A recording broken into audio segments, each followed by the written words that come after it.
Once again, may I welcome you to our YouTube class where we'll be looking on several things pertaining business. And today, our point of interest, you'll be learning to the principal characteristics of an incorporated company.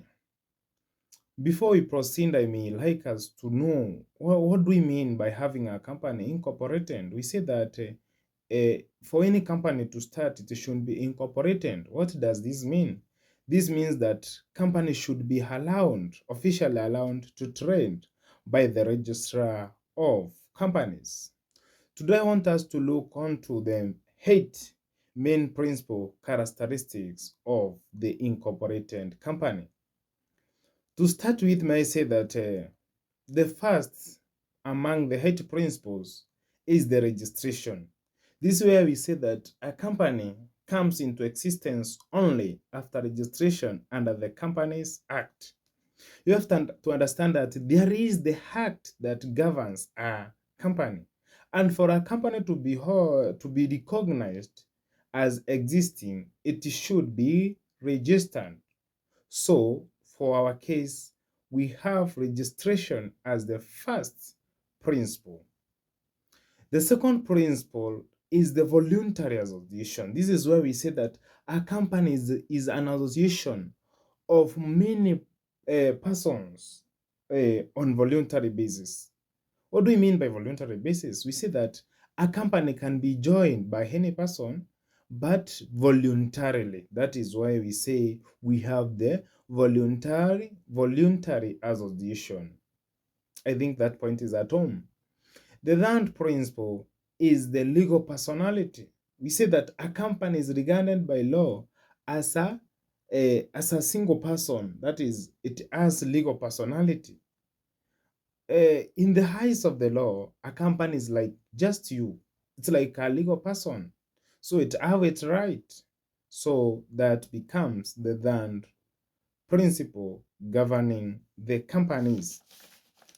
The other principle that we can look is the principle of management. That is the management, whereby we say that company is managed by board of directors, or which can be maybe they are whole-term directors, managing directors, or the managers. So the company cannot run without the managers and the directors. No wonder we say there should be a good management of any given company.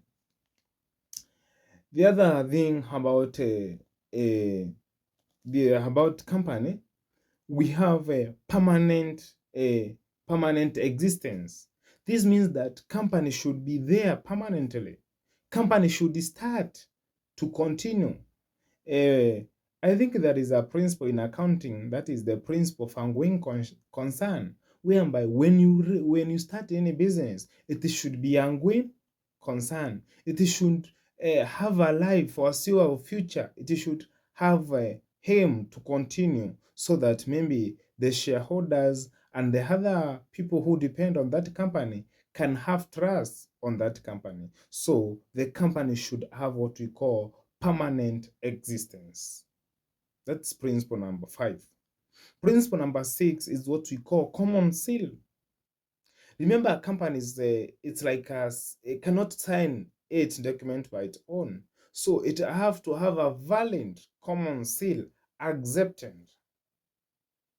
So in case of any formation of a company, so that we can agree that any document from a given company, it's a valid document, it should be stamped. No wonder we say a company should have a valid common seal. Principle number 7 is what we call the separate legal entity. We say that a company, the existence of company should be separate from those of the owners or the directors. Company should have a separate legal entity. It can start by its own. And the health principle, it's where we say that company can sue or can be sued.